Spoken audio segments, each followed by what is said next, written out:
Una vez más, invitamos a cada uno a ocupar sus lugares correspondientes. Damas y caballeros, presentación del escribano Javier Hernán Moreira. Muchas gracias.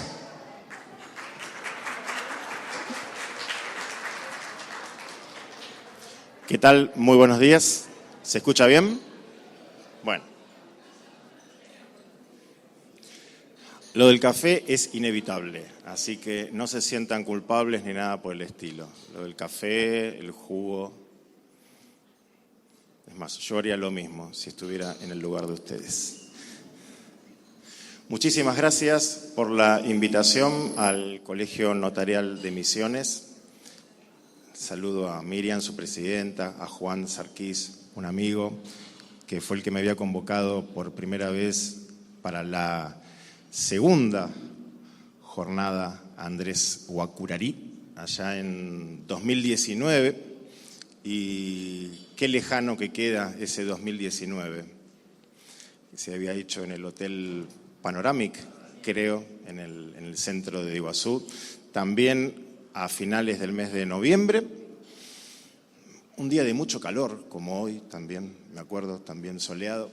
Y bueno, y me acuerdo que yo le había dicho a Juan, bueno, por ahí en abril o mayo me doy una vuelta y vengo para las cataratas en un clima mucho más propicio para hacer las caminatas. Y bueno, y vino la pandemia y aquí estamos, 3 años después, en la 5ª jornada. Les agradezco entonces al Colegio Notarial su presencia, su invitación. Sé que estamos todos pensando en lo que va a pasar hoy a las 16. Lo tengo muy en claro y ya hablamos con el colega Vitali de armar los horarios para que ustedes a las 15:30 al menos ya estén libres y puedan sacar la camiseta argentina de su bolso, de su cartera y venir acá a alentar todos juntos. Bien, el tema que nos convoca hoy tiene que ver con las uniones convivenciales. Y fíjense que ya desde el principio quiero marcar algo. Yo no hablé de la unión convivencial, sino que hablé de las uniones convivenciales. Y esto es algo que tal vez, no lo teníamos tan claro cuando en el 2015, 2016, hablábamos de este tema, o lo esbozábamos, pero en todos estos años, en estos 7 años a partir de la sanción del Código Civil y Comercial, la doctrina y principalmente la jurisprudencia fue delineando ciertas características particulares del instituto. Y ahora, en base a esto, podemos reinterpretar ciertos artículos del Código. Y entonces nosotros nos encontramos con un primer artículo, que es el 509, esperen que se me fue, acá está, 509, que bajo la denominación ámbito de aplicación nos dice que las disposiciones del capítulo de uniones convivenciales se aplican a la unión basada en relaciones afectivas de carácter singular, es decir, descartamos relaciones poliamorosas, por ahora,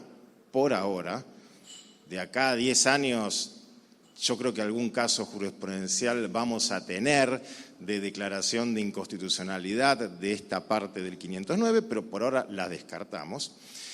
Carácter singular, pública, es decir, que se exterioriza, notoria, estable y permanente de 2 personas que conviven y comparten un proyecto de vida común, sea del mismo o diferente sexo.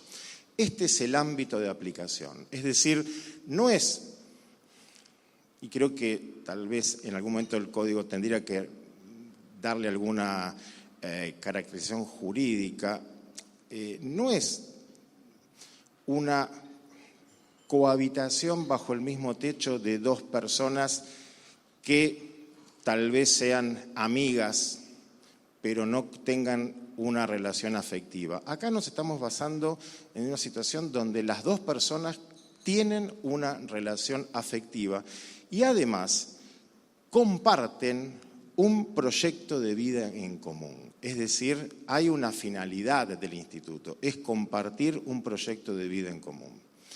Y me acuerdo que cuando se dictó el Código Civil y Comercial y se regularon estas uniones convivenciales, no faltaron algunas voces que tal vez con cierta razón dijeron: ¿por qué el Estado se mete en la intimidad de las personas?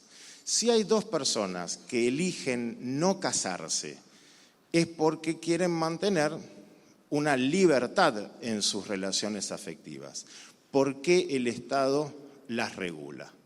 Esas voces no prosperaron. Hoy hay consenso en el sentido que, no solamente en Argentina, sino también en muchos otros países, que estas relaciones requieren algún tipo de regulación por parte del Estado, especialmente en temas que tienen que ver con los conceptos de solidaridad, vivienda familiar, contribución a gastos comunes y principalmente en algo que nos toca de cerca a nosotros, notarios, que es distribución de bienes después de la ruptura. Porque por algún motivo nosotros, todos en general, y me incluyo y soy el primero, estamos fallando en algo, y con esto ya me adelanto a ciertos temas de la charla. Estamos fallando en transmitirle a la pareja lo importante que es la regulación a través del pacto convivencial. Estamos fallando en eso. Y en cambio somos a los primeros que vienen a consultarnos cuando ya la unión convivencial no existe. Y es, ¿qué hacemos con los bienes? ¿Cómo los distribuimos? Y ahí vamos a ver el 528. Bueno, y preguntamos, ¿hicieron pacto? ¿Qué pacto? Nadie nos dijo que había que hacer un pacto. A lo sumo nos dijeron que vayamos al registro civil a llenar algo parecido a una partida de matrimonio que no lo es. Pero nunca nadie nos dijo que había que hacer un pacto. Y ahí estamos fallando. Ojo, es un instituto nuevo, tiene 7 años nada más. Pero tenemos que seguir profundizando en esto y decirle a las personas que nos vienen a ver a nuestra escribanía, a los cuales captamos cuando vienen a comprar un inmueble, empezar a investigar y decir, usted está en pareja, explicar qué es la unión convivencial, cuáles son los derechos, las obligaciones y la importancia del pacto, porque después eso va a simplificar la distribución de bienes si la unión convivencial cesa. Claro, lo que pasa es que ahí empezamos a hablar de cosas feas. Tenemos a los dos integrantes de la pareja que están contentos comprando un inmueble y ya le decimos, ¿y por qué no piensan cuando se separan o alguno de los dos se muera? No es el mejor momento. Tal vez habrá que decirles vengan posteriormente o cuando les damos el título de propiedad inscripto, es decir, ¿por qué no pasan y charlamos un ratito y conversamos sobre ciertos temas? Pero lo tenemos que hacer, lo tenemos que hacer. Les decía que esta es la caracterización del instituto, pero el 509 no puede leerse sin el 510. Y el 510 es el que nos va a decir que, si tienen el código, lo leen. Requisitos. El reconocimiento de los efectos jurídicos previstos por este título a las uniones convivenciales requiere que, 2 puntos, inciso A, B, C y D. Es decir, que el código nos está diciendo, hay uniones convivenciales con efectos jurídicos reconocidos, pero ojo que hay uniones convivenciales que no tienen efectos jurídicos reconocidos. Ojo con esto. Y nosotros tendremos que saber si estamos en presencia de una unión convivencial con efectos jurídicos reconocidos o sin efectos jurídicos reconocidos. Y esto no tiene nada que ver con la inscripción de la unión. Porque este artículo 510 nos dice que para que el Código Civil y Comercial, la ley, le reconozca efectos jurídicos a las uniones convivenciales, se requiere que los dos integrantes sean mayores de edad, no haya vínculos de parentesco, dice no estén unidos por vínculo de parentesco en línea recta en todos los grados, ni colateral hasta el 4º grado, o por afinidad en línea recta. Mantengan la convivencia por un periodo no inferior a 2 años, es donde ahí la lámina dice periodo temporal, y que no haya impedimento de ligamen ni esté registrada otra convivencia de manera simultánea. Con respecto al tema temporal, la duda que teníamos en el 2015 era qué pasaba con esas relaciones de pareja que al 1 de agosto de 2015 ya tenían 2 años, es decir, a partir de cuándo se cuentan los 2 años. Y ojo que esa duda sigue. Si hoy tenemos a una persona que viene a comprar un inmueble y le preguntamos si está en unión convivencial, nos van a decir, ¿en qué? ¿Usted está en pareja con alguien? Sí, desde hace 1 año y 7 meses. ¿Está en pareja? ¿Está en una unión convivencial? Claro que sí, pero no cumple con los requisitos del 510 para que se lo reconozcan efectos jurídicos, que tiene que tener esa relación un mínimo de 2 años. Y ahí hablo del impedimento del ligamen y era cuestión de tiempo. Era cuestión de tiempo. Si alguien me escuchó hablar alguna vez de esto, es más, lo bueno es que está grabado. Era cuestión de tiempo hasta que un juez dijera, lo que dice el código, tomémoslo con pinza, yo como juez tengo la libertad de decir las cosas como son. Y eso pasó el 31 de agosto de 2022. En esos autos, Juzgado de Familia número 2 de Córdoba, lo tengo acá en el celular, después se los puedo pasar. ¿Qué sucedió?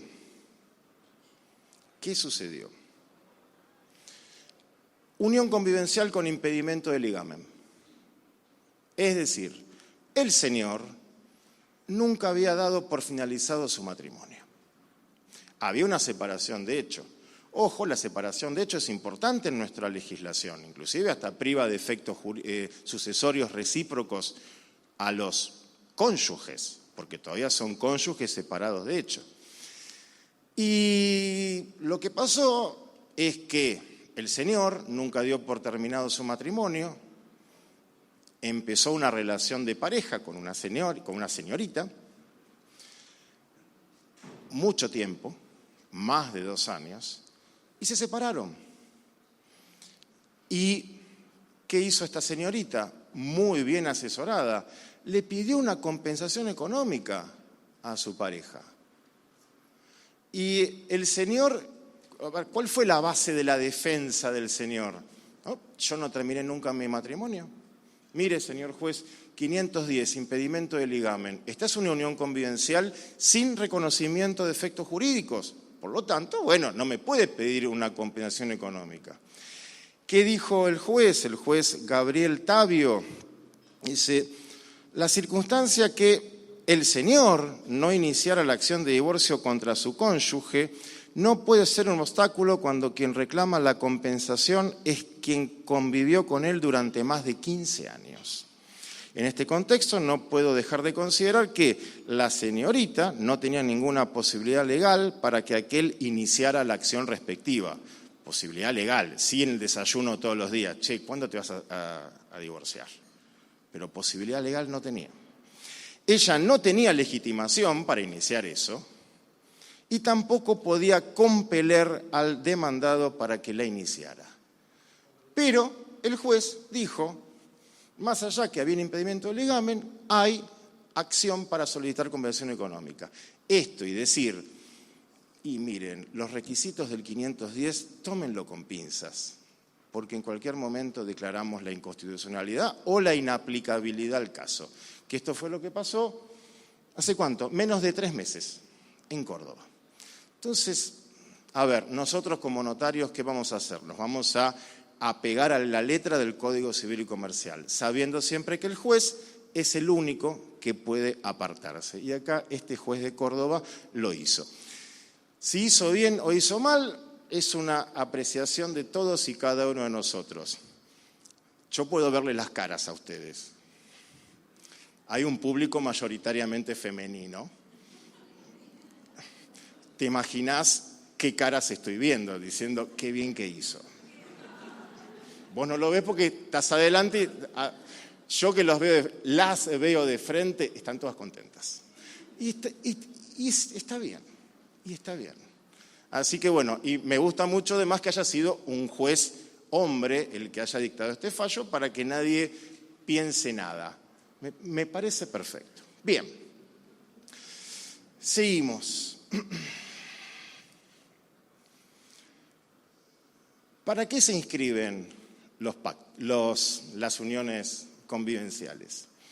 Las uniones convivenciales se inscriben, y esto está en los artículos 511 y 512, se inscriben para la acreditación. Es decir, si yo tengo la unión convivencial inscripta, no necesito absolutamente nada más para acreditar que la unión convivencial existe. Ahora bien, por eso el 511 nos dice la existencia de la unión, su extinción y los pactos se inscriben en el registro que corresponda solo a los fines probatorios. Pero el 512 completa. Esta unión convivencial puede acreditarse por cualquier medio de prueba. Por lo tanto, y ahora Vitali va a hablar después del tema actas, qué interesante hacer una preconstitución notarial de la prueba y realizar un acta notarial donde los dos integrantes de la unión manifiestan su existencia. Inclusive hasta puedo constituirme en el domicilio y acreditar que toco el timbre, me reciben los dos, alguna declaración de algún vecino. Es decir, el acta notarial es un medio más que idóneo para probar la existencia de la unión. La existencia de la unión por medio de la inscripción en el registro me va a ser útil por el tema de los pactos, me va a ser útil por la cuestión del asentimiento conyugal, el cual es indispensable y necesario cuando la unión convivencial está inscripta tal como lo marca el 522.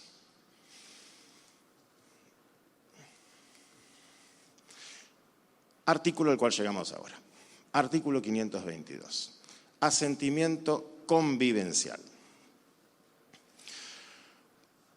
En Provincia de Buenos Aires, mi registro inmobiliario es muy celoso con el tema del asentimiento conyugal y también con la cuestión del asentimiento convivencial. Entonces, los escribanos de Provincia de Buenos Aires en general también somos muy celosos a este respecto. Y nos gusta mucho en nuestras escrituras dejar constancia si procede o no el asentimiento convivencial. El artículo 522 nos dice que si la unión convivencial ha sido inscripta, ninguno de los convivientes puede, sin el asentimiento del otro, disponer de los derechos sobre la vivienda familiar, ni los muebles indispensables de esta, ni transportarlas fuera de la vivienda. Es decir, muy similar redacción a la del asentimiento conyugal en protección de la vivienda familiar. Es decir, acá no estamos en el asentimiento conyugal del 470, donde hablamos de bienes gananciales. Acá vamos a relacionarlo con el 456, cuando se necesita el asentimiento del cónyuge no titular para toda disposición de derechos sobre vivienda familiar. Todo lo que hemos aprendido y sabemos del 456 lo vamos a aplicar en el 522, es decir, cuando nos encontremos con una disposición de derechos sobre el inmueble que constituya la vivienda familiar de la unión convivencial. Ahora bien, ¿a qué llamamos disposición de derechos sobre la vivienda familiar? ¿Qué actos incluyen? A ver, ¿qué actos incluyen? Y acá nadie se puede dormir. Y vos te salvaste porque estás tomando mate. La compraventa.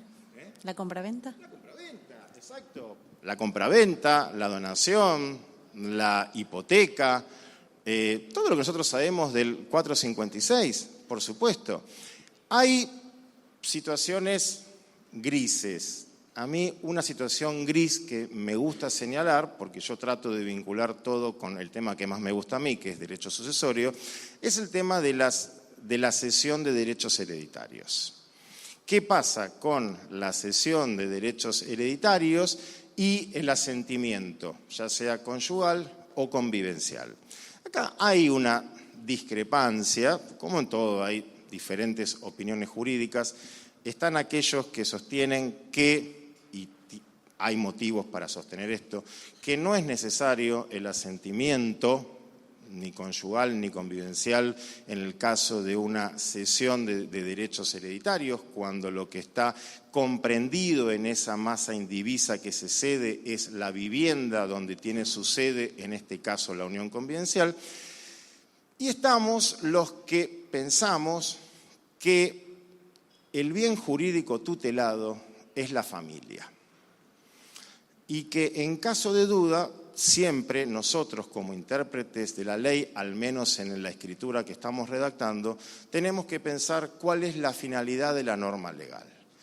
Y a veces no es que tengamos que ser exagerados o ser más papistas que el Papa, sino simplemente pensar qué va a decir un juez en este caso.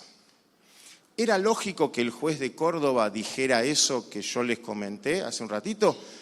A ver, lógico es. ¿Por qué? Va en contra de este librito que tengo en mi mano izquierda. ¿Pero era lógico? Sí. Era totalmente lógico. Y es, creo yo, totalmente lógico que en caso de un reclamo de un conviviente, más allá de que esté inscripto en la unión convivencial, reclamo de un conviviente donde el conviviente heredero titular de esa masa indivisa cede derechos hereditarios y en donde está radicada la vivienda familiar, es más que lógico que este conviviente que no es titular algún día le diga al juez: señor juez, mire lo que hizo mi pareja, me dejó sin vivienda. Y ahí arranco con la protección de la vivienda, que la tengo reconocida en la Constitución Nacional y en todos y cuanto tratado internacional de derechos humanos haya sobre el tema. Y si encima el conviviente tiene más de 65 años, Convención Interamericana de Derechos de las Personas Mayores, que acaba de ser incorporada al texto constitucional. Si es mujer, toda la perspectiva de género que nosotros venimos leyendo en los últimos 15 o 20 años. Entonces, tengamos esa perspicacia nosotros también en la escritura y, digo yo, ahorrémonos prácticamente un problema. Salgo de la zona gris y digo, si yo tengo una declaración de una persona titular de un inmueble, en el sentido que está, la colega dijo, lo está vendiendo. Ustedes fíjense que el primer acto que dijo la colega, ¿su nombre?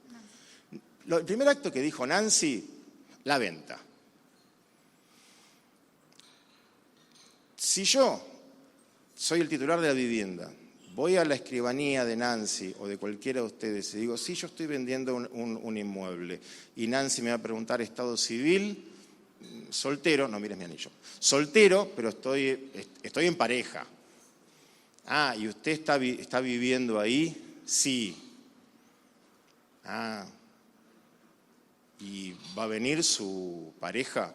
Y no, la verdad que no le quiero decir. O considero que no es necesario, o qué sé yo. Yo no tengo ninguna duda que así como el juez de Córdoba dijo esto, cualquier juez va a venir y va a decir, acá hubiera sido necesario el asentimiento. ¿Sí? ¿Va en contra del código? Sí, va en contra del código.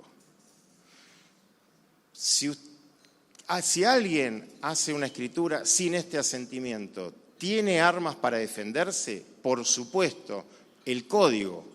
¿Qué más quiero?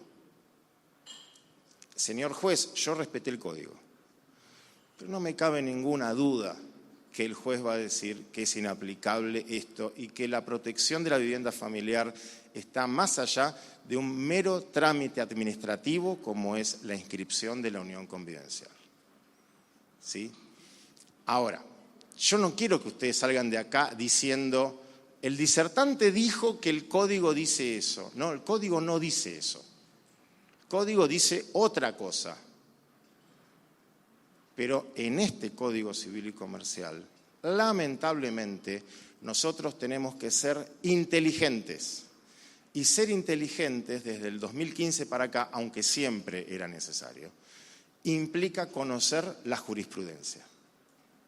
Por eso hay que actualizarse, hay que ir a los cursos, charlas y seminarios que da la academia, la UNA, que los colegios notariales organizan, porque hay que saber lo que dicen los jueces, porque este librito está redactado y pensado para jueces. Y ellos son los que están diagramando el derecho civil del presente y del futuro. Entonces, seamos inteligentes. Hago una apelación a la inteligencia notarial, porque es cuestión de tiempo para que esto suceda. Me ibas a decir algo. Te voy a acercar el micrófono. Te acerco el micrófono. ¿Qué armas tiene para defenderse si está viviendo en ella? Que si la señorita, ¿qué armas que tiene para defenderse si está viviendo en la vivienda propiamente dicha, ¿no? Él vende. ¿Y? Bueno, dice el 522, en esto el código trae la respuesta a tu duda. Si no media esa autorización, el que no ha dado su asentimiento, en tu ejemplo, la señorita, puede demandar la nulidad del acto dentro del plazo de caducidad. A ver, primero, puede demandar la nulidad, es decir, todo lo que vos sabés de nulidades la aplicás acá. Dentro de los 6 meses de haberlo conocido, plazo de caducidad, tengo mis... No, estoy leyendo el 522, unión convivencial, dentro del plazo de caducidad de 6 meses de haberlo conocido, y siempre que continuase la convivencia. Y ahí, fíjense, ¿por qué lo tienen que escuchar a Vitali y después hablar de actas? Uno, porque va a ser muy interesante. Y segundo, porque a ver, vos te puedes encontrar con alguien que diga, bueno, mire, pero la verdad la convivencia ya no existe. Estoy en unión convivencial, inscripta, pero yo en realidad estoy viviendo más en la casa de mi mamá que en otro lado. ¿Sí?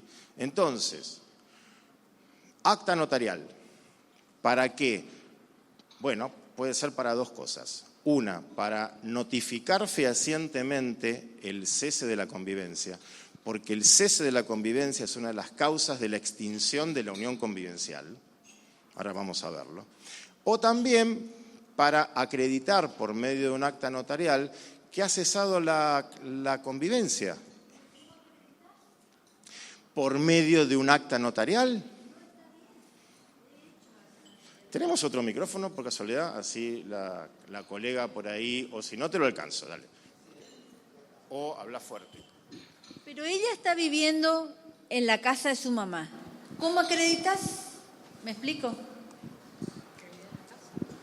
¿Cómo lo acreditas? Bueno, por eso te digo, tenés 2 maneras. Una, respondiendo a tu pregunta, que es justamente acreditando mediante un acta notarial comprobación de hechos que la señorita ya no vive más. Tienes que vivir ahí. Tienes que vivir.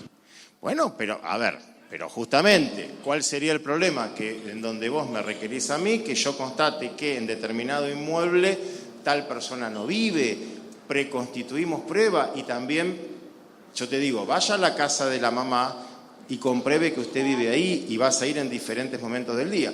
O algo mucho más sencillo,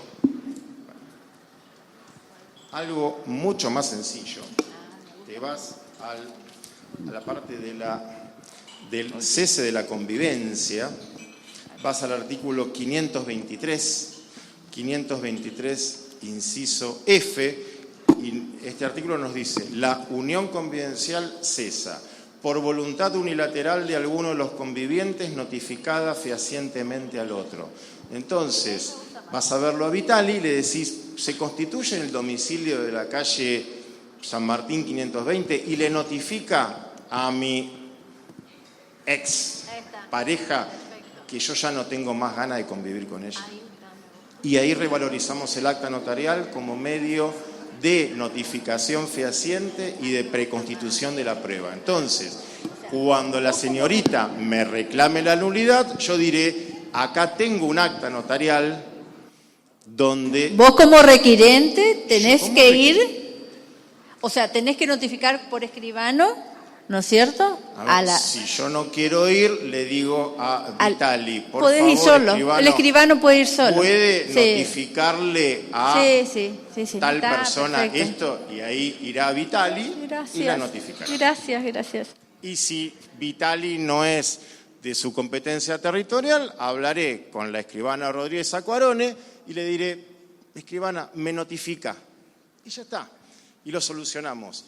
Pero ojo, si no hacemos todo esto, recordemos que la posibilidad es que la o el conviviente no titular solicite la nulidad del acto. Pero también tener presente esto, 6 meses después de haberlo conocido, y siempre que se mantenga la convivencia. ¿Sí? Bien. Bueno, ya más o menos tocamos todos los temas. Recuerden también, la parte final del 522, primer párrafo, nos dice: el juez puede autorizar la disposición del bien si es prescindible y el interés familiar no resulta comprometido, con una redacción distinta, pero que en su finalidad es análoga a la del 458 en materia de régimen matrimonial, disposiciones comunes a ambos cónyuges. Es decir, que a ambos regímenes, perdón. Es decir, que siempre está la posibilidad que el juez supletoriamente otorgue la conformidad, asentimiento del, en este caso, conviviente no titular.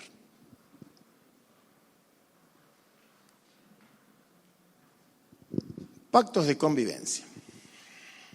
Artículo 513 y siguientes.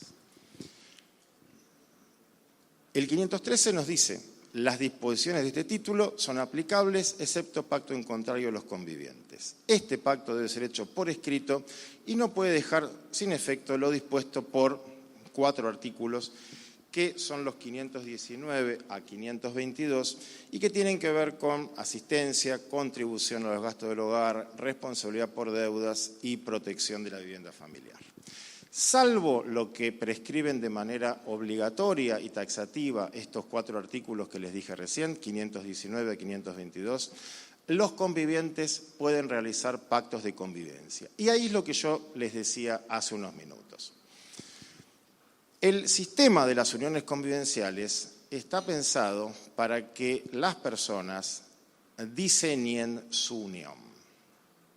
Si las personas no la diseñan, si las personas no le dan un contenido particular y personal a la unión convivencial, vamos a tener normas supletorias, las del 514, 515, pero el legislador no lo pensó así. El legislador pensó: me encuentro con 2 personas inteligentes, con 2 personas que han, por motivos valederos, decidido no casarse. Es decir, que frente a la posibilidad de sujetar su vida, especialmente en las cuestiones patrimoniales, a lo que el matrimonio les brinda, y hoy son 2 posibilidades, ganancialidad y separación, es decir, hay opciones hoy.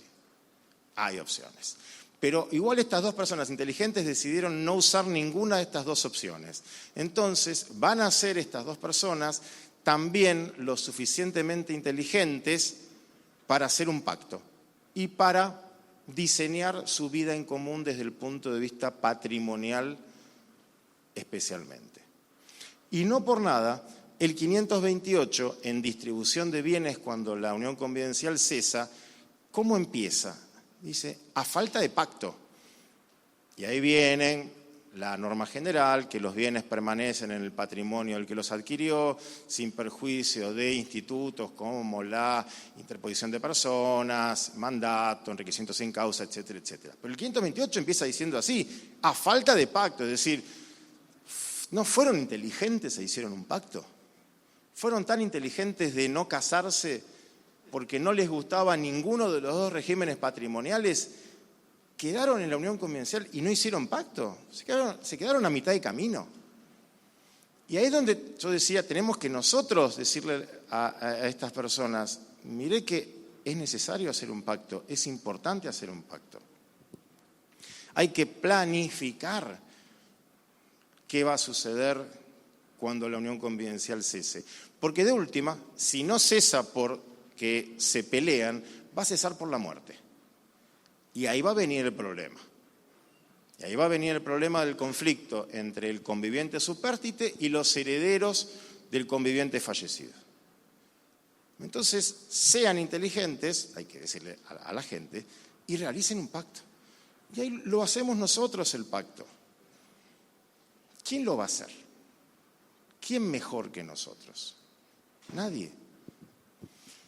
Y estos pactos de convivencia, entonces, tienen un contenido sugerido, que son los del 514.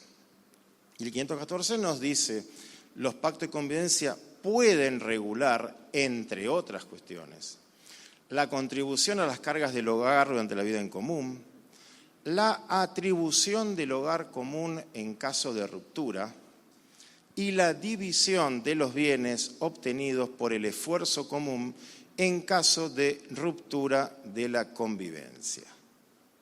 ¿Qué nos va a interesar a nosotros del contenido del pacto de convivencia? Todo nos va a interesar, pero principalmente vamos a poner el ojo en la atribución del hogar común en caso de ruptura y la división de los bienes. Porque en cuanto a atribución del hogar común, el 526, pero pensado para el reclamo judicial, no para otra cosa, nos va a decir el uso del inmueble que fue sede de la unión convivencial puede ser atribuido a uno de los convivientes en los siguientes supuestos. Y ahí se habla de cuidado de los hijos menores con capacidad restringida o con discapacidad, necesidad extrema de una vivienda, imposibilidad de procurársela de manera inmediata y una norma que está pensada para el juez, que es el juez debe fijar el plazo de la atribución, el que no puede exceder de 2 años a contarse desde el momento en que se produjo el cese de la convivencia. Pero esta norma limitativa de 2 años es para el juez en el marco de un reclamo judicial.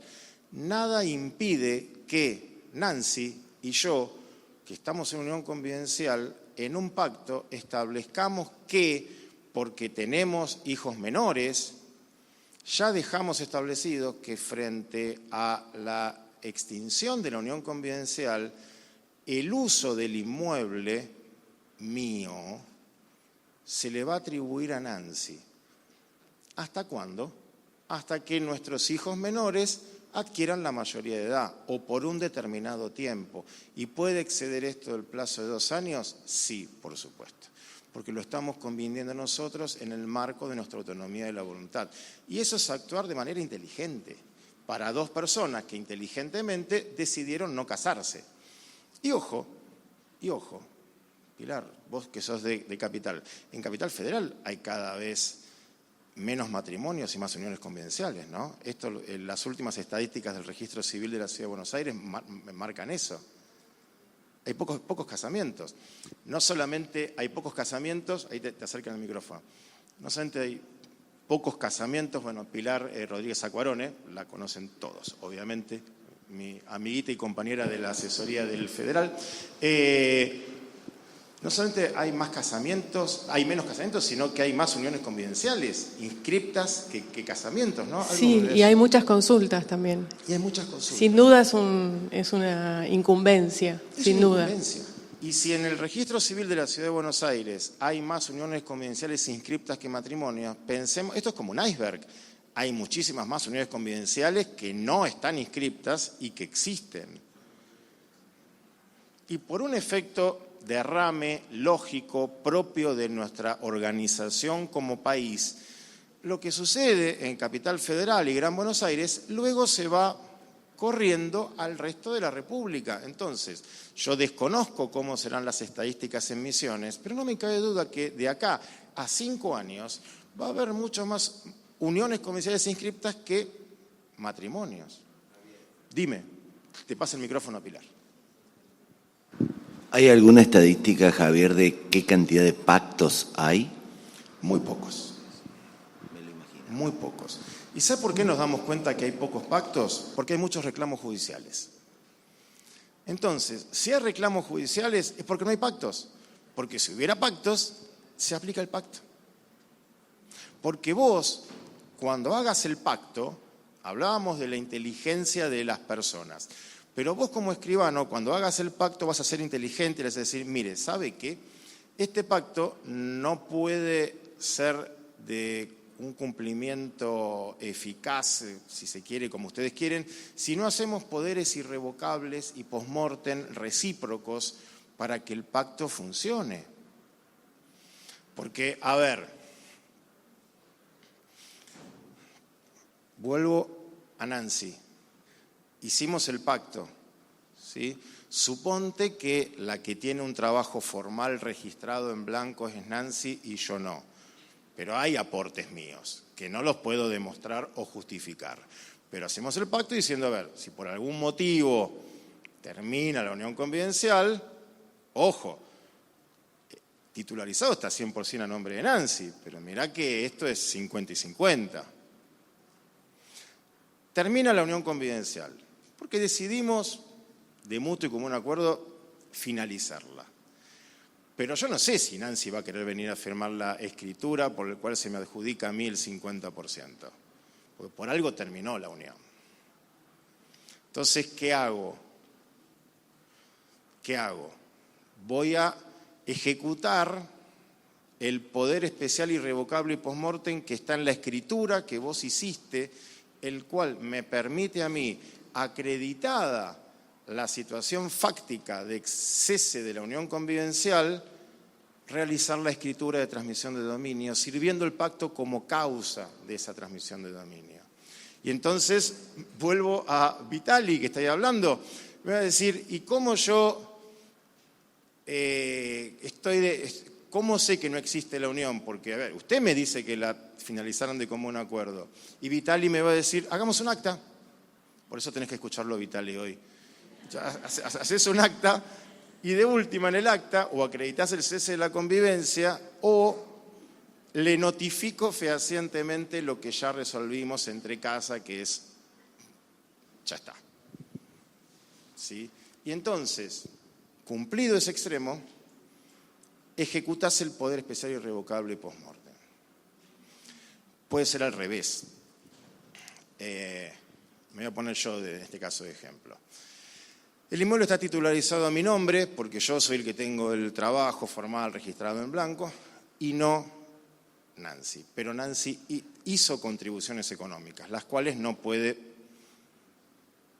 blanquear, pero que yo reconozco. Y yo me muero.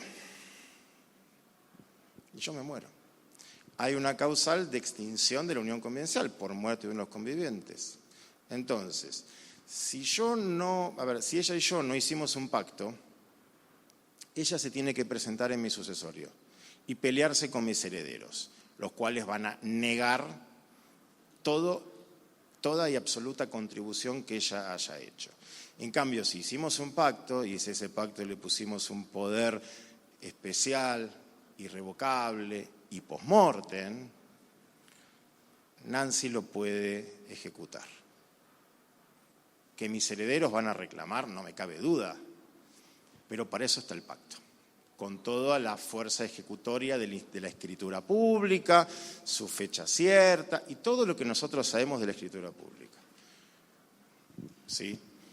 Pero si no hacemos esto, y viene el conflicto, y le estamos trasladando al juez una situación que podríamos haberla regularizado, instrumentado nosotros.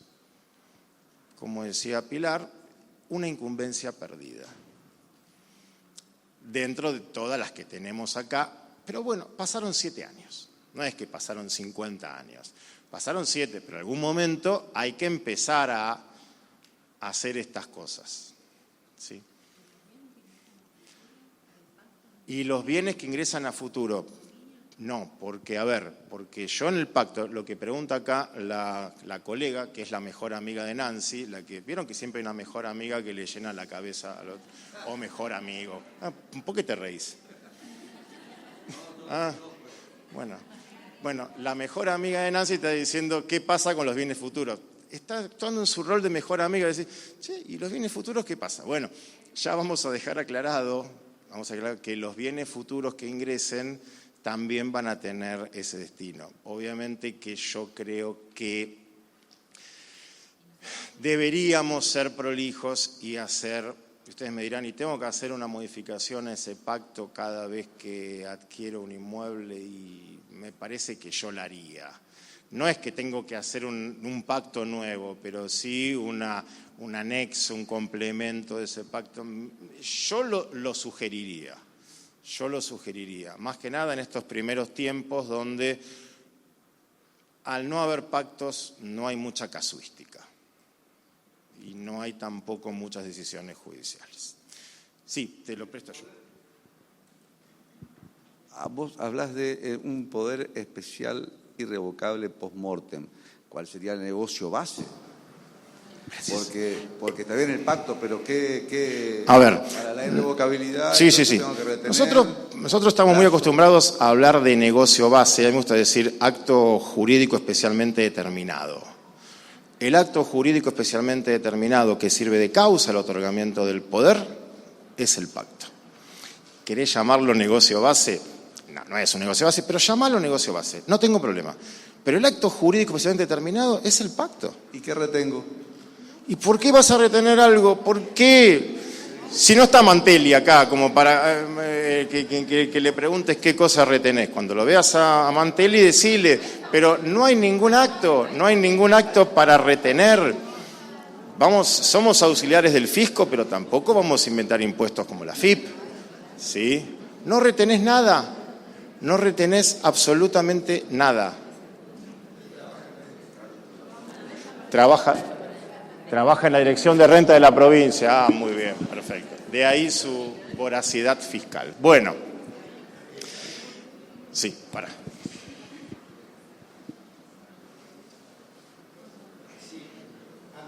Antes de pasar a otro tema, yo creo que para nosotros los notarios, el tema de esta incumbencia del pacto tenemos que trabajar mucho para de alguna manera concientizar a las partes y hacerle conocer el pacto.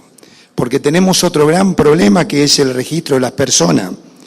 Cuando van y quieren inscribir esa unión convivencial, no les informan y en absoluto atienden rápidamente e inscriben ese pacto. Creo que nos toca a nosotros un gran desafío para de alguna manera hacer conocer todas esas ventajas y contribuir a una paz social, en que en definitiva ese es el objetivo, ¿no es cierto? Pero creo que es un gran desafío y que también hay que trabajar con el organismo público para que ayude como un servicio hacia la comunidad de hacer conocer estos temas, porque la gente no conoce en absoluto. Concuerdo enteramente con vos. A ver, a vos te debe pasar lo mismo que cuando la gente viene a mi oficina. Yo estoy en el Gran Buenos Aires, o sea, es una realidad social total y completamente distinta a la que vos podés llegar a tener, pero con muchos puntos en común. Uno de estos puntos en común es, vos le decís a dos personas que viven en pareja, ustedes saben que están en unión convivencial, ¿no? Y lo más cercano que tienen de conocimiento jurídico es, yo sé que si él se muere me toca la pensión. Sí. Es lo único que saben. Exactamente. A ver, es lo único que pueden llegar a saber, y tampoco critiquemos al hombre y a la mujer común, porque ya suficientes problemas tenemos en la Argentina como para encima que las personas sepan cuál es el régimen jurídico que tienen en su vida familiar. Nos toca a nosotros, como operadores de derecho, difundir y decir, usted sabe que, sí, como yo te decía, no se lo digas cuando está comprando, pero cuando le entregas el título inscripto, decir, ¿por qué no vienen un día y charlamos un ratito? Y ahí yo creo que la gente lo va a entender, porque la gente confía mucho en nosotros, ¿sí? confía mucho en Ciudad de Buenos Aires, en el Gran Buenos Aires y más aún seguramente en las provincias argentinas, donde el escribano es el hombre o la mujer como asesor de confianza cuya palabra es sagrada. Entonces tenemos que tomar y enarbolar esa incumbencia. Respecto de los pactos, a ver, pueden también en estos pactos preverse otras cuestiones, como por ejemplo crear un régimen de ganancialidad convencional, es decir, en los pactos puede establecerse que cada vez que Nancy o yo realicemos la adquisición de un inmueble, para la transmisión o constitución de algún derecho real sobre el mismo se necesite la conformidad del otro conviviente. Y eso lo podemos hacer, pero lo tenemos que inscribir, porque recordemos siempre que el 517 nos dice: los pactos, su modificación y revisión son oponibles a terceros desde su inscripción previsto en el registro del artículo 511, que es el registro civil, y en los registros que correspondan a los bienes incluidos en estos pactos. Es decir, que los registros inmobiliarios son receptores de estos pactos que los convivientes realizan. ¿Sí?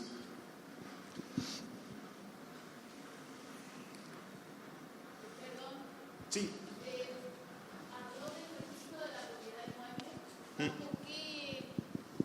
¿En qué columna? A ver, yo creo, tal vez esté confundido, que en general todas las matrículas o folios real de la Argentina son muy similares. Sí. Sería en el rubro B, Sí. que es el que está a la derecha en general, o el siguiente de la titularidad registral del inmueble. ¿Como una anotación marginal? Como una especie de restricción a la libre disponibilidad. ¿Sí? O en Capital también tienen ahora con el folio real electrónico tienen la columna B, que a veces me asalta la duda. Después te muestro un dominio, a ver si tengo un bien de familia, por ejemplo, de vivienda inscripto o no, porque te juro que no lo entiendo. Porque a veces nos encontramos con esto, con publicidades registrales que no son fáciles de leer, especialmente para los que estamos en otras demarcaciones. ¿Sí? Bien, cese de la unión convivencial, artículo 523 y siguientes.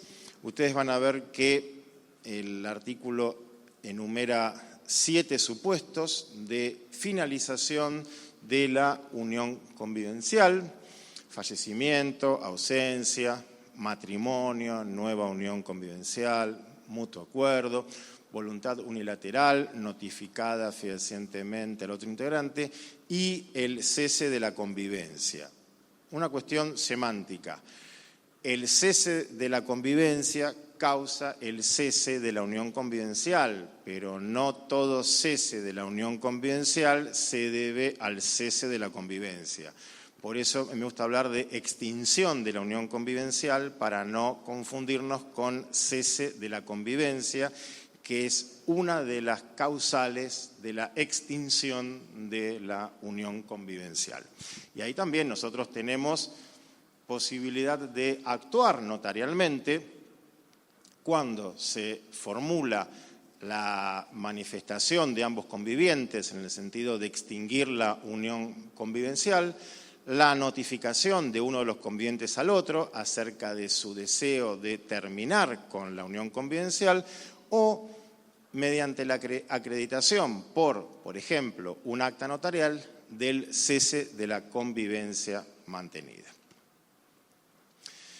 Compensación económica. Artículos 524 y siguientes. Y acá entramos en otra cuestión interesante desde el punto de vista notarial. La gran mayoría de las consultas que tenemos en las asesorías relacionadas con el tema de uniones convivenciales decantan por el 524. Generalmente le encontramos la solución al problema vía compensación económica. ¿Por qué? Porque nos encontramos con una realidad, y ya voy a ser reiterativo, pero hay que decirlo: no hay pactos. Y el 528 empieza diciendo a falta de pacto. A falta de pacto el bien permanece en el patrimonio del que lo adquirió. Cuando la unión convivencial se extinguió, los convivientes no pueden hacer un pacto. ¿Qué pacto van a hacer si ya no hay más unión convivencial que les sirva de base? Entonces, ¿cómo hacemos? Nancy y yo terminamos nuestra unión convivencial, los bienes están en mi patrimonio y la idea es que se divida el inmueble por mitades entre quien les habla, que es el titular dominial, y Nancy. Y entonces, las dudas. ¿Qué hacemos? Primera opción, una venta.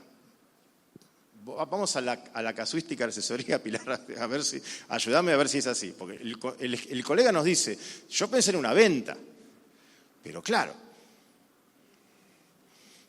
si Nancy hubiera tenido capacidad económica blanqueada, hubiéramos puesto 50 y 50.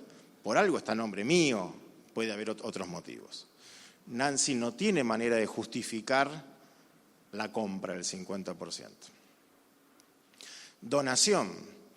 Y es una donación no colacionable. Es decir, una donación de las llamadas anteriormente a terceros. Ojo, con la nueva ley se morigeró muchísimo el efecto dañino de la acción de reducción en materia de donaciones no colacionables, pero aún nos sigue dando un cierto resquemor instrumentar este tipo de actos y aparte frente a la consulta de Nancy, ¿y los hijos de mi expareja me pueden reclamar? Sí, mientras usted tenga el inmueble en su poder, sí. Si usted lo vende, ya no, pero mientras el bien lo tenga usted, los hijos de su expareja pueden reclamar mediante una acción de reducción. Entonces se descarta, ya descartamos la venta, descartamos la donación. ¿Y qué nos queda? Y nos queda recurrir a ciertas figuras como, por ejemplo, la compensación económica. Y entonces tratamos de encauzar la situación en el 524. Un artículo, 524, que tiene su correlato también en el siguiente, en el 525, que están pensados para el reclamo judicial, pero que nada impide hacerlo en nuestra escribanía. El 524 nos dice, cesada la convivencia, el conviviente que sufre un desequilibrio manifiesto que signifique un empeoramiento de su situación económica con causa adecuada en la convivencia y su ruptura, tiene derecho a una compensación. La compensación económica es un instituto que viene de otras latitudes, especialmente de España, donde fue estudiada en profundidad y si bien hay diferentes interpretaciones acerca de cuál es la causa que motiva una compensación económica, tal vez creo que la forma más sencilla de explicarlo es una de las maneras. No siempre es sacamos una foto de Nancy al momento de iniciar la unión y sacamos otra foto ahora. Ha habido un desequilibrio. Ese desequilibrio tiene causa en la ruptura de la unión, procedería, lo digo en potencial, procedería un reclamo por compensación económica. No es tan así, lo estoy explicando de manera muy gruesa, pero este es el fundamento de la compensación económica, es decir, uno de los convivientes que ve empeorada su situación económica por la extinción de la unión convivencial. Este conviviente que ve empeorada su situación económica por la extinción de la unión convivencial tiene derecho de exigirle al otro conviviente una compensación económica. Compensación económica que, dice el 525, se resuelve judicialmente en base a ciertos parámetros ahí establecidos. Ahora bien, más allá de lo que el 525 establece como pautas orientativas para el juez, nada impide que los exconvivientes lleguen a un acuerdo en el pago en la procedencia y en el pago de la compensación económica. Y entonces, nada impide tampoco que realicemos una escritura donde contemos la situación, es decir, que Nancy y yo comenzamos en tal año una relación de pareja que cumple con los requisitos del 509 y el 510, que yo adquirí un determinado inmueble, que la unión convivencial ha cesado, que de acuerdo a las características de la unión convivencial y de la organización de la vida en común, el cese de la unión convivencial provoca en el otro exconviviente un empeoramiento de su situación económica, la cual tiene causa justamente en la finalización de la unión convivencial, y que entonces proceden los recaudos o los parámetros del artículo 524. ¿Esto está mal? En absoluto. Si es lo que ella me podría reclamar a mí judicialmente, ¿por qué no lo puedo yo solucionar en sede notarial? Entonces, como punto 1, manifestaciones, declaraciones de las partes, conceptualizo la situación. Y entonces, ¿qué decimos? Que hemos llegado a un acuerdo por el cual yo le voy a pagar a ella un monto en concepto de compensación económica, o que yo soy acreedor de una cierta suma de dinero en concepto de compensación económica, 5 millones de pesos. Y que hemos llegado también a un acuerdo que en vez de yo pagarle en dinero en efectivo, ese pago lo cumplo mediante la transferencia de bienes, un inmueble, el 50% de un inmueble, un auto, etcétera, etcétera, etcétera.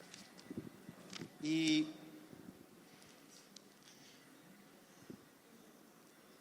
esto no es un invento notarial.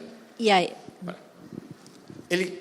La parte final del primer párrafo, el 524, dice: la compensación económica, puede consistir en una prestación única, una renta por tiempo determinado, puede pagarse con dinero, con el usufructo de determinados bienes o de cualquier otro modo que acuerden las partes o en su defecto decida el juez. ¿Quién nos va a impedir que hagamos una escritura de transmisión de dominio basada en la compensación económica? A ver, esto está muy bien y es lo que quiere el código, que los exconvivientes que no fueron inteligentes tal vez en hacer un pacto tengan que recurrir a este plan B para solucionar un tema, porque lo inteligente hubiera sido realizar un pacto de distribución de bienes. No lo hicieron, vamos a la consulta. Venta no tiene dinero, donación genera un problema con el título, compensación económica. Y bueno, que a lo mejor están mintiendo un poquito, sí. Pero le estamos encuadrando este tema y estamos dando una solución dentro del abanico de posibilidades que el código nos da. Pero claro, como yo les decía, la escritura hay que hacerla bien. Hay que a lo mejor redactar 2 carillas de encuadramiento del caso. Porque además, no se olviden que siempre está el problema de mis herederos forzosos, de mis acreedores. Entonces hay que escribir un poquito. Una carilla, 2 carillas, a lo sumo. Y entonces realizo el acto que quieren instrumentar. A lo mejor hay 2 bienes, ¿qué quieren? Y uno para uno y otro para otro. Entonces yo transmito un bien y yo me quedo con el otro. Decime. ¿Y ahí cómo se retiene? Harás la consulta pertinente al organismo tributario de tu demarcación, porque el impuesto de sellos es un impuesto local. Dentro de la distribución tributaria argentina, sellos es local.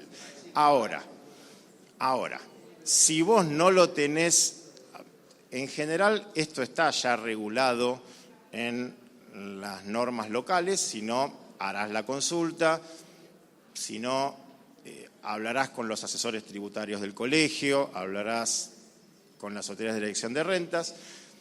Y si tenés dudas si paga ITI o no, llamás al 0800 del Federal los martes, hablas con Julián Mantelli y le preguntás, Julián, ¿esto paga ITI? Y... ¿qué va a decir?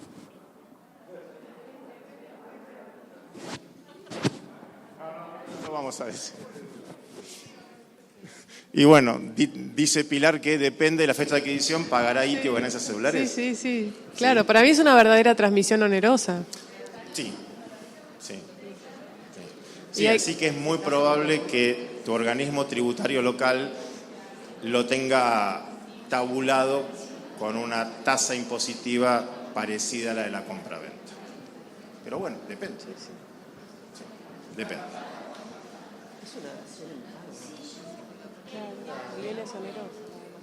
Compensación por la suma de 5 millones de pesos, transfiero el inmueble, pongo en compensación conforme al artículo tanto, transfiero y no pongo el importe, no retengo.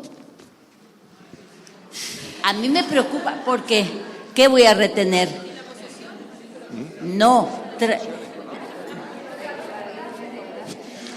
Yo creo que nosotros tenemos que cumplir con nuestras leyes. Y claro, pero ¿en base a qué retengo? ¿A la evaluación fiscal? No, yo creo que vos primero vas a establecer cuál es el monto de la compensación económica. Pero ¿es necesario establecer el monto? Para mí sí. Porque vos fíjate que el 524 no habla de afectos, habla de montos patrimoniales. Y el juez va a fijar un monto. El juez fijaría un monto en concepto de compensación económica. De hecho, lo hacen y cuando se apelan las sentencias, la mitad de las apelaciones son por el más. Estamos evitando el juez, pero a mí me parece que nuestra escritura tiene que ser completa. Tiene que ser completa. Y nosotros tenemos que, en este caso puntual del 524, no reemplazar al juez, pero sí seguir las líneas de procedimiento que el código establece. Y una de ellas es que una parte le hace un reclamo económico a la otra. Y a mí me parece que ese reclamo económico tiene que cuantificarse. Y a mí me parece también que si los integrantes de la Unión no hicieron un pacto, ahora tienen que recurrir a un plan B. Y si ese plan B implica pagar impuestos, lo tendrán que hacer. Así te lo digo. Me parece. A mí me parece sumamente importante colocar el monto porque los hijos de la pareja que entregó el bien no acusen de donación. O sea, a ver, nosotros nos tenemos que parar en todos los escenarios por encima del fiscal. Ya sé, yo también pensé en la caja de mi colegio, cuánto me va a cobrar, pero todos tenemos que bonificar el título antes que lo impositivo. Los hijos de la pareja, el comprador que vaya al día de mañana. Los acreedores míos. Los acreedores, o sea, el monto me parece que es casi como en el mutuo. Totalmente, a mí me parece básico. A ver, vos imaginate que un acreedor mío, el amigo, puede llegar a decir, usted en realidad hizo todo esto para no pagarme a mí. Yo creo que, a ver, lo voy a decir de una manera clara. No por no pagar impuestos, hagamos una escritura que después sea pasible de ser atacada por otras personas. Hay veces en que las personas pueden ahorrarse ciertos pesos, y ustedes saben a lo que me estoy refiriendo. Hay veces que no se pueden ahorrar. ¿Sí? Cuando vos asesorás en un boleto con un poder especial irrevocable,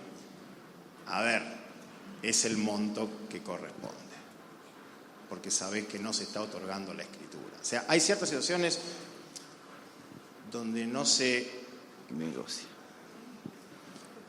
cuestiona ciertos temas económicos, y esta es una. ¿sí? No hay que ahorrarse. Para que te paso el micrófono, Juan, para. La compensación económica en nuestra provincia, si es en dinero, va a tributar el 1% de sellos. Y si estamos hablando de inmuebles, en ese caso, dación en pago. Como consecuencia va a tributar ITI en el caso de corresponder, ¿no es cierto? Y transferencia. Y sellos como la transferencia de inmuebles. Sí, concuerdo enteramente con vos, concuerdo enteramente con Juan, con vos. Una cosita más, y ya pasamos a la otra lámina. En materia de reclamo judicial, ojo que el 525, última parte, dice: la acción para reclamar la compensación económica caduca a los 6 meses de haberse producido cualquiera de las causas de la finalización de la convivencia enumeradas en el 523.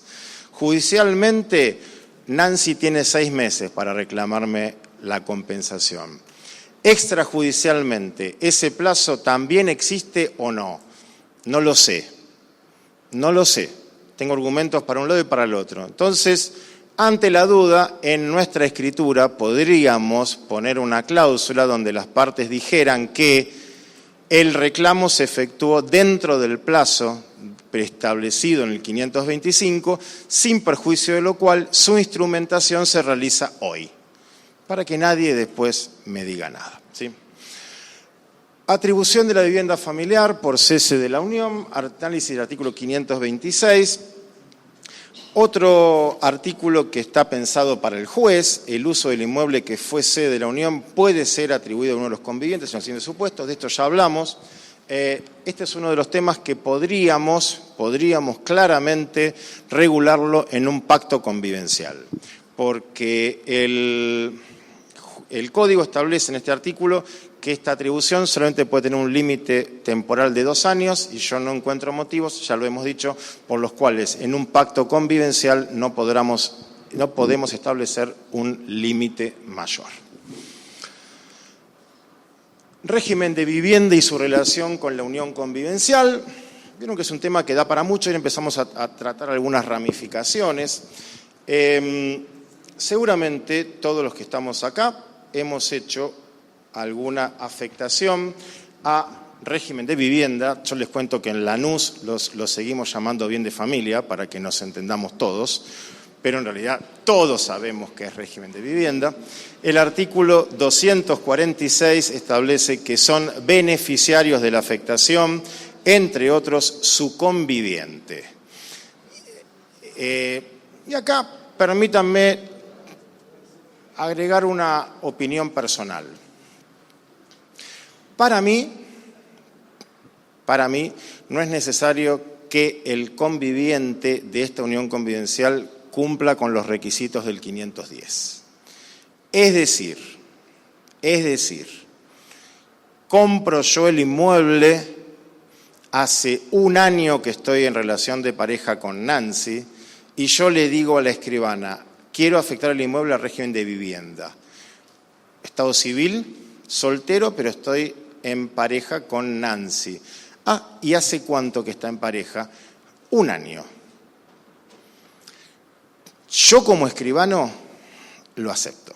Es decir, yo reflejaría esta circunstancia y no tendría ningún problema en instrumentar esta afectación al régimen de vivienda con Nancy como beneficiaria.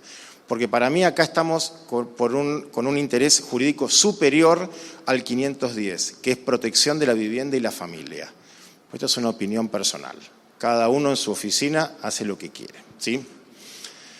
Asentimiento 250. El inmueble afectado no puede ser objeto de legado, bla, bla, bla. Si el constituyente está casado o vive en unión convivencial inscripta, el inmueble no puede ser transmitido ni grabado sin la conformidad del cónyuge o del conviviente. Todo lo que yo puntualicé hace algunos minutos sobre el tema del 522 y la necesidad de inscripción o algo, lo damos acá por total e íntegramente reproducidos a sus efectos, ¿sí? Para mí, eso de la inscripción de la unión convivencial como requisito frente a un planteo judicial, yo no le veo muchas posibilidades de éxito. Pero en nuestra defensa está el 250. Desafectación, 255. La desafectación y la cancelación de la inscripción proceden a solicitud del constituyente. Si está casado o en unión convivencial inscripta, se requiere el asentimiento del cónyuge o del conviviente. Lo mismo acá también para el 255, inciso A. Hay mucho más que se puede decir de la relación entre la afectación a vivienda, la unión convivencial y el derecho sucesorio, pero queda para otro momento, porque si no, no tenemos tiempo del break y no tenemos tiempo de la charla posterior y se nos viene la escaloneta. Rapidito, el derecho sucesorio, pero muy rápido, el derecho sucesorio y su relación con la unión convivencial. La gran novedad que tuvimos en el año 2015 fue la creación de un derecho real de habitación para el conviviente supérstite. Es el primer paso para lo que yo creo es la siguiente reforma del derecho sucesorio, que está más cerca de lo que ustedes piensan, que es la de conferirle derechos sucesorios al conviviente reemplazando a los colaterales. Es ilógico hoy, en el 2022, que si fallezco yo en convivencia con Nancy, Nancy no reciba nada y me herede mi hermana, mi tía o mi prima. No resiste el menor análisis. Pronto yo creo que va a haber una reforma en este aspecto. Lo cierto es que este derecho real de habitación del cónyuge supérstite es gratuito, de ahí la G, y la T es de temporario. Temporario porque no es vitalicio, como el derecho real de habitación del cónyuge supérstite, que dura mientras dura la vida del cónyuge sobreviviente. En este caso es temporario. ¿Cuál es el límite temporal de este derecho real de habitación? 2 años. Y acá vino la gran duda. 2 años ¿a partir de cuándo? ¿O a partir de qué momento se cuentan los 2 años? Y acá hasta los propios jueces no se ponen de acuerdo. 2015, 2016, los jueces dijeron 2 años de la muerte. A partir de ahí, y más que nada a partir del 2018, se empezó a reinterpretar, a mi modo de ver de manera correcta, el 527, que establece que este derecho real de habitación, si bien tiene fuente legal, es decir, que no nace como consecuencia de una convención entre particulares, sino que es la ley la que dice que yo como conviviente o Nancy como conviviente tiene este derecho de habitación, no funciona de pleno derecho como el del cónyuge supérstite, sino que funciona a pedido de invocación de parte. En realidad es ello. Por eso el código dice, el conviviente supérstite que carece de vivienda propia habitable, bla, bla, bla, puede invocar el derecho de habitación. No es como el del cónyuge supérstite, que es de pleno derecho. Acá es puede invocar. No lo tiene de pleno derecho, sino que debe solicitarlo. Ahora, si lo solicita, la fuente de su existencia no es una decisión de los particulares, sino que es una decisión legal. ¿Es medio extraño? Sí, es una cuestión novedosa para nuestro sistema jurídico. Los fallos, les decía, del 2018 para acá, interpretaron a mi modo de ver correctamente el artículo, y es, los 2 años se cuentan a partir que la conviviente supérstite lo invoca o frente a un acto de los herederos donde piden la partición de los bienes, ella dice, me opongo. Hasta que justo en esta semana, por eso no lo tengo ahí ni siquiera bajado, los jueces de la Cámara Civil de Junín, donde está Juanjo Bardiola, pero el voto no es de él, pero él se adhirió, ratificaron sentencia de primera instancia, donde el juez de primera instancia dijo a Marco Sucesorio, los 2 años son desde la muerte. Y poco más, poco menos le dijo al Convivente Supérstite, váyase. Y la Cámara lo confirmó. Así que bueno, ni los propios jueces están de acuerdo en el hecho de establecer a partir de cuándo se cuentan los 2 años. A pesar de esto, somos muchos los que creemos que, y vuelvo al principio, por medio de un pacto convivencial, frente a la inexistencia de herederos forzosos, ojo que acá me meto con la legítima, en un pacto convivencial, frente a la inexistencia de herederos forzosos, podemos combinar que este derecho real de habitación del conviviente supérstite tenga más duración. Y me animo a decir, pero ahí ya no estoy tan seguro, que aún habiendo herederos forzosos, lo puedo hacer y son los herederos forzosos los que me tienen que demostrar que hay una afectación a la legítima. Pero para eso lo tengo que redactar de una manera brillante. Tengo que transcribir 30 artículos de convenciones internacionales de derechos humanos. Y si el conviviente supérstite es mujer y no la miro a Nancy porque no encuadra, es más de 65 años, más aún. ¿Sí? Pero lo tengo que hacer brillante, tiene que ser la escritura. Yo creo que la peleo en un juicio sucesorio. No sé si lo gano, pero que lo llevo a corte, no me cabe duda. Pero bueno, pero para eso tiene que haber pactos. Si no hay pactos, colegas, esto queda como el agua a las cataratas, se cae. Sí, necesitamos pactos. Voy medio rápido porque ya el tiempo me apremia. Hay menciones a los convivientes en indignidad sucesoria. ¿Qué pasa con los testigos del testamento? Acerca de si el conviviente del escribano que no reúne los requisitos del 510 puede ser testigo o no. Bueno, etcétera, etcétera. Cosas que me voy a saltear porque si no, no vamos a poder llegar a tiempo. Pero como les quiero decir con esto que hay muchos temas relacionados con la unión convivencial. Del 528 ya fui tocando temas a lo largo de toda la charla. Este es, si quiere, la última lámina de contenido teórico, pero ya lo hemos ido viendo. Y acá hay algunos ejemplos que sirven nada más como orientación de ciertas circunstancias. Por ejemplo, una cláusula de asentimiento convivencial en diferentes supuestos, donde el primer ejemplo, el conviviente presta el asentimiento, esta es sencilla. Segunda cláusula, el vendedor manifiesta que sí está encuadrado en el régimen de uniones convivenciales, pero que lo enajenado no constituye su vivienda familiar. A ver, que del documento de identidad no me surja que vive ahí, por favor. O sea, seamos inteligentes.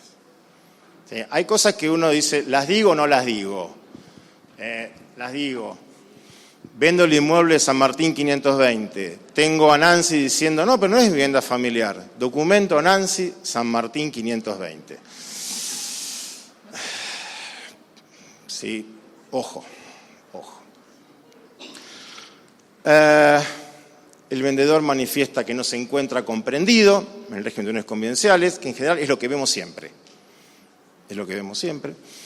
O, esta es la zona más gris y turbia, el vendedor manifiesta que se encuentra comprendido en el régimen de uniones convivenciales, pero que la misma no se encuentra inscripta. Esto tiene un muy alto grado de riesgo, pero es lo que el Código dice. Ejemplos de cláusulas de pactos de convivencia, por ejemplo, una cláusula de contribución a las tareas domésticas, una cláusula de que ustedes piensan que ¿por qué es necesario poner por escrito que ambos van a lavar los platos y la ropa? Por ejemplo. Bueno, pero también Nancy puede hacer el asado, por ejemplo, o limpiar la pileta. Igualdad, por supuesto. Nancy hace todo, dice acá la amiga. ¿Vieron que yo tenía razón, que es la amiga la que le habla en la oreja? ¿Es en serio? ¿Cómo te llamas? María Noel, la amiga de Nancy, le está diciendo, cuidado, mira, no me conviene o sí te conviene. Una cláusula sobre ingreso de bienes al patrimonio de los convivientes. Acá estamos encuadrando los bienes en un régimen de ganancialidad convenido. Los comparecientes acuerdan someterse a un régimen de comunidad de bienes, en virtud del cual los bienes adquiridos por cada uno de ellos durante la convivencia se presumirán comunes y en caso de ruptura se atribuirá la mitad de los mismos a cada uno de los miembros de la pareja. En base a eso sacamos el poder, disparamos el poder irrevocable y post-mortem. Los comparecientes acuerdan someterse a un régimen de participación diferenciada de bienes, en virtud del cual los bienes adquiridos por cada uno de ellos durante la convivencia se presumirán comunes y en caso de ruptura se atribuirá el 60% a la señora tal y el 40% al señor tal. Es decir, podemos hacer un régimen de comunidad con participaciones iguales o desiguales. ¿Quién habrá redactado esa cláusula que puso más a ella que no lo sé? Es cierto. Una cláusula de asentimiento convenido. Los comparecientes acuerdan que cada integrante de la Unión ejercerá libremente las facultades de administración de los bienes de su titularidad, pero para los actos de disposición se requerirá el asentimiento del otro integrante de la Unión. Ojo, esto se inscribe en el registro inmobiliario, porque si no, yo, escribano que vengo después, no me entero de esto. No me entero.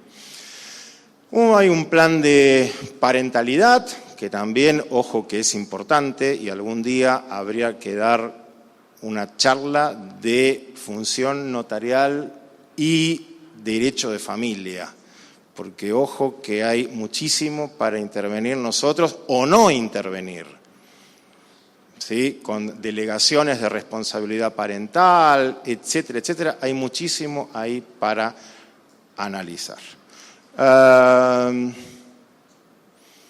Creo que esta es la última. Con esto me tomo 5 minutos o menos. Esto es discutible. Para mí se puede hacer, pero no todo el mundo piensa lo mismo. Exclusión de prestación compensatoria. Los comparecientes manifiestan que, ambos cuentan desde antes del inicio de la convivencia, medios económicos suficientes para sí. Obviamente tendría que dejar constancia que son profesionales, comerciantes, industriales, etcétera, etcétera. Y que tras la ruptura, cualquiera que haya sido la duración de la misma y el nivel de vida, renuncian anticipadamente a pedirse compensación económica. Esto es discutible. Yo no quiero decir que sea ilegal, simplemente quiero decir que, producida la extinción de la unión, con un buen abogado, Nancy puede llegar a pedir su no aplicación. Pero no es que sea ilegal. Así como las partes deciden comenzar una unión, también pueden llegar a decirse, mira, vos sos escribana, yo soy escribano también, los dos vamos a seguir manteniendo nuestro trabajo y ya pactamos que no nos vamos a pedir compensación económica.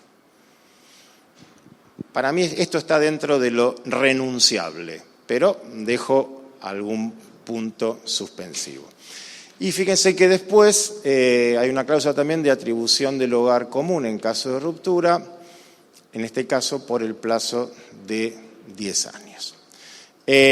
Sobre el tema de las consecuencias sucesorias de la unión, yo recuerdo un trabajo que hicimos con Karina Salierno y que lo presentamos para las Jornadas Nacionales Argentinas de 2018 en Bariloche, donde hablábamos y puntualizábamos casos de, por medio de pactos de convivencia, influir en cuestiones sucesorias. Notarialmente ese trabajo fue muy bien recibido. Lo presentamos hace 2 meses en las Jornadas Nacionales de Derecho Civil y todos los abogados nos votaron en contra. Es lógico, o sea, notarialmente dijimos, maravilloso, vamos para allá. Fuimos a hablar con los abogados, no, esto no se puede hacer. Y bueno, son los gajes del oficio, ¿sí? Bueno, es la 1 menos 4 minutos. Más rápido no lo puedo hacer. Así que bueno, consultas, dudas. No sé, usted, el señor locutor, es el que maneja todo ahora. Yo, bueno, todavía sigo manejando yo. Bueno, está bien. Bueno, preguntas, dudas, consultas, sugerencias, reclamos, quejas. ¿No? A ver, Pilar. Vieron que nos dice, ¿quién puede llegar a preguntar? No, antes que nada felicitarte, un placer escucharte, siempre aprendiendo. Y preguntarte si estás en la opinión de que realmente es un verdadero contrato. O sea, estamos dentro del ámbito de la autonomía, de la voluntad, de la libertad, y que nosotros nos tenemos que animar un poco a esta incumbencia, porque claramente, si no están casados, no tienen la inhabilidad del 1002, inciso D. Entonces es mucho mejor incluso que hasta un régimen de separación. Entonces me parece que nos tenemos que animar, que es un verdadero contrato, y bueno, quería saber tu opinión al respecto, ¿no? Con estos límites que acabas de mencionar. Gracias. No, por favor, mira, a ver, me comprenden las generales de la ley. El otro día hice una venta de un conviviente al otro y te juro que la pensé y dije, a ver, o sea, me miré para adentro, ¿no? Dije, a ver, ¿hay algún problema en serio? Y lo mismo que decís vos, empezás a leer 1002, y no le puse, a ver, y puse que eran convivientes, y no puse nada de asentimiento convivencial, porque escúchame, si un conviviente está vendiendo al otro, yo no creo que el registrador sea tan cuadrado y estructurado de decir, no dijo nada del asentimiento, pero si le está vendiendo uno al otro, ¿qué me vas a pedir, el asentimiento?